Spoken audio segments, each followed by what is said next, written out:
YouTube ప్రేక్షకులందరికీ కూడా నమస్సుమాంజలులు. ఈ వీడియోలో మనం మహాభారతంలో దుష్ట చతుష్టయంగా పేరు పొందినటువంటి కన్న, దుర్యోధనుల తర్వాత మూడో వాడైనటువంటి శకుని గురించి తెలుసుకుందాం. శకుని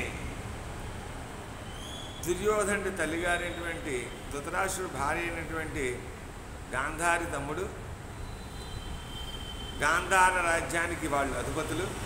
గాంధార రాజ్యం అంటే ఇప్పటి ఆఫ్ఘనిస్తాన్, కాందాహార్, కాబూల్ ఇవన్నీ కూడా ఒకప్పుడు గాంధార రాజ్యంగా పిలువబడేది మన అఖండ భారతంలో. ఈ యొక్క శకుని చాలా మాయోపాయాలు గలవాడు. శకుని తన సోదరి అయిన గాంధారిని ధృతరాష్ట్రుడికి ఇచ్చి వివాహం చేసే ముందు గాంధారికి కుజదోషం ఉండడం వల్ల ముందుగా అరటి చెట్టుతో వివాహం చేయించి ఆ అరటి చెట్టుని నరికించి అనంతరం ధృతరాష్ట్రుడితో వివాహం చేయించడం జరిగింది. ఆ విషయాన్ని వాళ్ళు ధృతరాష్ట్రుడికి చెప్పలేదు, కౌరవులకి దాచిపెట్టారు. తర్వాత కొంతకాలం తర్వాత ధృతరాష్ట్రుడికి విషయం తెలిసి, ఆహో నా భార్యకి నేను రెండో భర్తనా, మొదటి భర్త అరటి చెట్టు అని కోపించి శకునికి గల 99 మంది అన్నల్ని అలాగే తండ్రిని కూడా అదే గాంధార రాజ్యంలో రాజధానిగా జైల్లో పెట్టించి భూగర్భంలో ఆ చెరసాల గదికి పైన చిన్న కన్నం ఉండేది. ఆ కన్నం నుంచి రోజు ఒక 10 దోసిళ్ళు మాత్రమే ఆహారాన్ని పంపించడం బుట్టతో కిందకి జరిగేది. 10 దోసిళ్ళ ఆహారం 100 మందికి ఎక్కడ సరిపోతుంది? 101 మందికి. అప్పుడు శకుని యొక్క తండ్రి ఈ విధంగా అన్నాడు, మనందరూ ఈ ఆహారం పంచుకుంటే ఎక్కువ కాలం ఎవరూ బతకం, అందువల్ల మనందరిలోకి చిన్నవాడు శకునికి ఆహారం పెట్టి బతికిద్దాం, మనం పగ తీర్చుకోవాలి, ఆ కౌరవ వంశం మొత్తం నాశనం అవ్వాలి, మనకి గతి పట్టించినందుకని చెప్పి శకుని తండ్రి గాంధారరాజు తన నిర్ణయాన్ని చెప్పగా కుమారులందరూ కూడా దానికి సమ్మతించారు. సమ్మతించిన తర్వాత ప్రతిరోజు వచ్చే ఆహారాన్ని ఆఖరి వాడిని శకునికి పెట్టడం జరిగింది.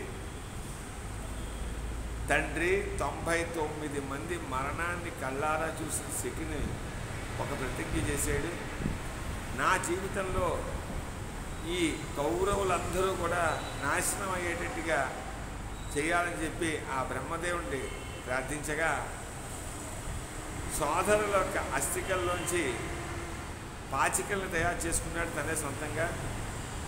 వాటిలోకి తన తండ్రి 99 మంది అన్నల ఆత్మల్ని కూడా ప్రవేశపెట్టడం జరిగింది ఆ పాచికల్లోకి. మాయాజోదంలో ఆ పాచికలు అత్యంత శక్తివంతమైనది. అంటే జోదంలోనూ అవతల పక్షం వ్యక్తి ఒక అంకె కానీ సంఖ్య కానీ చెప్తాడు, 4, 3, 2, 6 అన్నది. పాచికలు వేసేవాడు ఇంకో సంఖ్య చెప్తాడు. పాచికలు వేసిన తర్వాత అవతల వాడు చెప్పిన సంఖ్య రాదు, మనం ఏం చెప్తే అదే వస్తుంది. అదే మాయాజోదం. ఈ యొక్క మాయాజోదంలో శకుని తన యొక్క మాయా విద్యతో కౌరవుల గెలుపుకి పాండవుల ఓటమికి కారణమైనవాడు. అయితే శకునికి తెలుసు, ఈరోజు కాకపోయినా రేపైనా ధర్మాత్మైన పాండవులు విజయం సాధిస్తారు, దుర్యోధనుడు కౌరవులందరూ కూడా వంశంతో పాటు నాశనం అవుతారని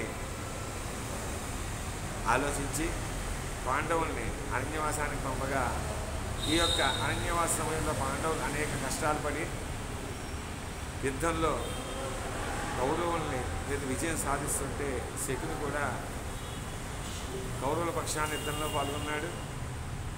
యుద్ధంలో పాల్గొన్న శకుని ఆ యుద్ధంలోనే తన మరణాన్ని కూడా చూసాడు. అయితే కౌరవుల యొక్క వినాశానికి కారకులైన వాళ్ళలో అతి ముఖ్యుడైన వాడు శకుని.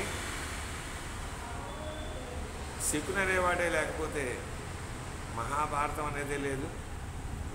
మహాభారత కారకుడు, మహాభారత యుద్ధకారకుడు, కౌరవ వినాశానికి ముఖ్య పాత్ర వహించిన వాళ్ళలో దుష్ట చతుష్టయంలో మూడవ వాడే శకుని అత్యంత కీలక పాత్ర వహించాడు.